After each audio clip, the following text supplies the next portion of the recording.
celebrando el segundo domingo de Pascua, también llamado el Domingo de la Divina Misericordia, precisamente por esa fiesta que después de las revelaciones que Jesús hizo a la santa polaca, Santa Faustina Kowalska, pues San Juan Pablo II instituyó para toda la Iglesia universal. El Domingo de la Divina Misericordia, o lo que es lo mismo, el domingo en que el Señor revela de par en par las puertas de ese corazón ya abierto en el Calvario, en la cruz, que se sintetizan sobre todo en la misericordia de Dios. Hoy comenzamos nuestro rato de oración poniéndonos en la presencia del Señor. Señor Jesús, yo creo firmemente que estás aquí presente. Creo que me ves y que me oyes. Te adoro con profunda reverencia. Te pido perdón de mis muchos pecados y la gracia y la luz que necesito para hacer con fruto este rato de oración. Madre mía Inmaculada, San José, mi Padre y Señor, Ángel de mi guarda, interceded por mí. Hoy la oración colecta con la que comenzamos la celebración de la Eucaristía nos recuerda: Dios de misericordia infinita, que reanimas. Dios es misericordia en grado sumo, que reanima con el retorno anual de las fiestas pascuales, es decir, reaviva, enciende nuevamente en ese ardor que los dos de Emaús habían perdido, la fe del pueblo a ti consagrado. Acrecienta, reanima nuestra fe, Señor, pero acrecienta los dones de tu gracia, para que comprendamos mejor el bautismo que nos ha purificado. Hay una gracia de tu misericordia, Señor, que es el bautismo que nos ha liberado, que me ha liberado de las garras del pecado, que me ha introducido en esa corriente de vida que es la vida de la gracia, la vida interdimitaria. Que comprenda mejor, Señor, el bautismo que me ha purificado, el Espíritu que me ha hecho renacer y la sangre que me ha redimido. Cada vez que escucho esa palabra, la sangre que me ha redimido, se me viene a la memoria esas revelaciones de Jesús a una santa donde le dice: no te he amado en balde, no te he amado de broma, te doy gratuitamente lo que significa el perdón, la misericordia, la redención, pero pagando un alto precio, el alto precio de mi sangre. Valgo para ti, Señor, el precio de tu sangre vertida en el madero de la cruz, que se sigue actualizando en cada celebración de la Eucaristía. Pues Señor, tú que reanimas, reanima también mi vida muchas veces pues somnolienta, de vida de fe, que muchas veces le falta el ímpetu, el tesón, la gana, el coraje. Reanímame, Señor, para que comprenda mejor el bautismo que me ha purificado, el Espíritu que me ha hecho renacer y la sangre que me ha redimido. Hoy la primera lectura nos presenta pues ese nacer de la Iglesia, donde dice: en el grupo de los creyentes todos pensaban y sentían lo mismo. No significa que seamos uniformes, significa más bien pues que todos van a una, que no hay divisiones, no hay fisuras, todos piensan y todos sienten con un solo corazón, lo poseen todo en común, nadie llama a lo suyo como propio. Con gran poder los apóstoles daban testimonio de la resurrección y gozaban de gran estima en medio del pueblo, quizás por esa autoridad moral que hoy día se ve que se ha perdido y que se pierde. Ninguno pasaba necesidad, y ya no solamente física, sino incluso espiritual. Ninguno pasaba necesidad. Los que tenían tierras o posesiones los vendían y traían el dinero para ponerlo a los pies de los apóstoles para repartirlo según las necesidades de cada uno. El gran sueño de Dios, el gran sueño de Jesucristo es precisamente que la Iglesia seamos así. Y por eso le pedimos constantemente en cada una de las celebraciones litúrgicas, sobre todo de la Eucaristía, que nos conceda el don de la unidad, que tengamos un mismo pensar y un mismo sentir. No significa que seamos iguales, idénticos, sino que siendo diversos, el corazón sea el que lata al unísono.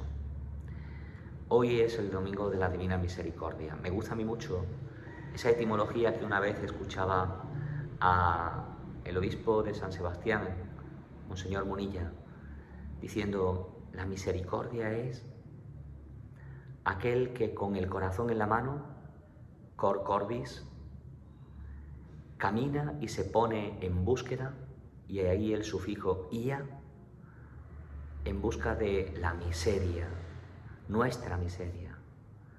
Por eso quien más misericordia tiene es Jesucristo, que es aquel que con el corazón en la mano se pone en camino en busca de mi miseria. Por eso la misericordia siempre es un don, una gracia. Y hoy en el Evangelio vemos cómo al atardecer de aquel día primero de la semana, refiriéndose al día de la resurrección, estaban los discípulos en una casa, probablemente era el cenáculo, con las dos puertas cerradas por miedo a los judíos. En esto entró Jesús y se puso en medio de ellos. Donde lo físicamente es imposible, en el atardecer de aquel día de la resurrección, después de haberle enviado a María Magdalena y los dos de Maús que volverían en camino, Jesús se hace presente en medio de los discípulos timoratos. Paz a vosotros. Y diciendo esto les enseñó las manos y el costado, y los discípulos se llenaron de alegría al ver al Señor. Así nos lo narra San Juan. Jesús repite: paz a vosotros. Como el Padre me ha enviado, así también os envío yo. Y dicho esto, sopló sobre ellos su Espíritu y les dijo: recibid el Espíritu Santo. A quienes les perdonéis los pecados les quedan perdonados, a quienes se los retengáis les quedan retenidos. Comienza así la unión de la misión de la Iglesia en el Pentecostés que nos presenta San Juan, cuando Jesús sopla, poniendo el aliento, el hálito vital, el don del Espíritu que se ha acostumbrado a vivir en su humanidad. Ahora el resucitado se lo comunica a la Iglesia naciente precisamente de este misterio de la redención con Pentecostés, para que ellos sean los que prolonguen su obra. Tú y yo también estamos llamados, en primer lugar, a recibir el don de la paz, que no significa que no haya conflictos, que no haya diferencias, que no haya dificultades, que no haya esos contratiempos que a veces nos lastiman, que a veces nos hastían, que a veces nos cansan, pero la paz y la serenidad del alma, solamente la da la presencia cierta del resucitado en la vida. Y sentirnos enviados, como el Padre me ha enviado, así también os envío yo. Y continúa San Juan matizando. Tomás, uno de los 12, no estaba con ellos cuando vino Jesús. Los otros discípulos le decían: hemos visto al Señor. Y él le decía: si no veo en sus manos la señal de los clavos, si no meto el dedo en el agujero de los clavos, si no meto mi mano en su costado, no lo creo. El apóstol incrédulo, el apóstol que necesita ver para creer, como tú y como yo. Necesitamos tantas y tantas veces tocar con nuestras manos. Si no lo veo, no lo creo. Imagínense, una semana entera, los apóstoles, el resto de discípulos, diciéndole a Tomás: hemos visto al Señor. Y Tomás haciéndose el rebelde. Si no lo veo, no lo creo. Si no meto el dedo en el agujero de los clavos, si no meto la mano en la llaga de su costado, no lo creo. Y continúa. A los 8 días estaban otra vez los apóstoles reunidos y Tomás estaba con ellos. En esto llegó Jesús, estando cerradas las puertas. Insiste, cuando todo humanamente parece que es hostil, es donde el Señor se aparece e irrumpe con toda su fuerza, Las puertas cerradas, pues ahí se pone el Señor y les dice: paz a vosotros. Y es que el resucitado siempre deja paz, siempre deja paz. Y luego mira a Tomás. Probablemente en esa mirada no hay un reproche, no hay un deseo de decirle: Tomás, tengo contra ti, ¿no? Con hostilidad, tu incredulidad. Probablemente es la condescendencia propia de la misericordia del Señor, que lo mira con una dulzura extrema. Y quizás con la pena en el corazón de que Tomás aún no lo haya visto. Y le dice: trae tu dedo, aquí tienes mis manos, trae tu mano y métela en mi costado, y no seas incrédulo sino creyente. Contestó Tomás: Señor mío y Dios mío. ¿Cuántas veces, como Tomás, le pedimos al Señor pruebas y cuando nos las da, ya no nos hacen falta? Tomás no metió ni el dedo en los clavos, en el agujero de los clavos, ni la mano en la llaga del costado. Le bastó sencillamente ver a Jesús para reconocerlo. Aquí y en muchos de los caseríos donde celebramos la Eucaristía, cuando el sacerdote consagra y levanta la forma, la gente exclama: Señor mío y Dios mío. Señor mío y Dios mío, que yo te vea. Que yo te vea. Y ahí sí viene, pues, las palabras tristes de Jesús. Porque me has visto, has creído. No te ha valido el testimonio de tus hermanos. No te ha valido el signo convincente de la vida que en ellos se ha cambiado. Dichosos, bienaventurados, los que crean sin haber visto. Y ahí, en ese dichosos, estamos tú y yo. Los que sin ver y sin tocar, como vieron los apóstoles y como tocaron los apóstoles, sino de otra manera, creemos. Y es que la fe es camino de dicha, la fe es camino de bienaventuranza. Es bienaventuranza creer, y creer en la resurrección, creer en el resucitado, en aquel que ha vencido nuestro pecado y nuestra miseria. San Juan acaba aquí, pues, esa primera parte de la redacción de su Evangelio, diciendo: otros muchos signos que no están escritos en este libro hizo Jesús a la vista de sus discípulos. Estos se han escrito para que creyendo tengáis vida en su nombre.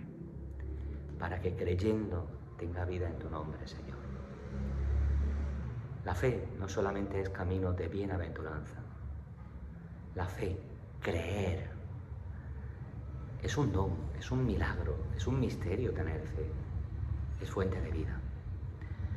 Pues hoy, Señor, te pido que no desesperes de mí, porque yo también, como Tomás, soy demasiado incrédulo, demasiado insensato, y reclamo constantemente, pues, ver y tocar para creer. Y te pido, Jesús, que tengas esa compasión, esa misericordia de mis pecados, para que acrecientes mi fe, mi vida de fe, y que comprenda cada vez más la riqueza del bautismo que me ha purificado, del Espíritu que me ha hecho renacer y de la sangre que me ha redimido.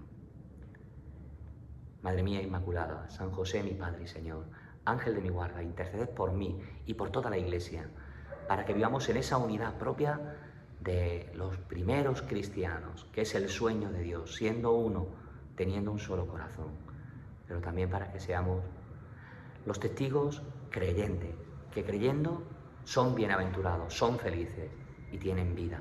Que así sea.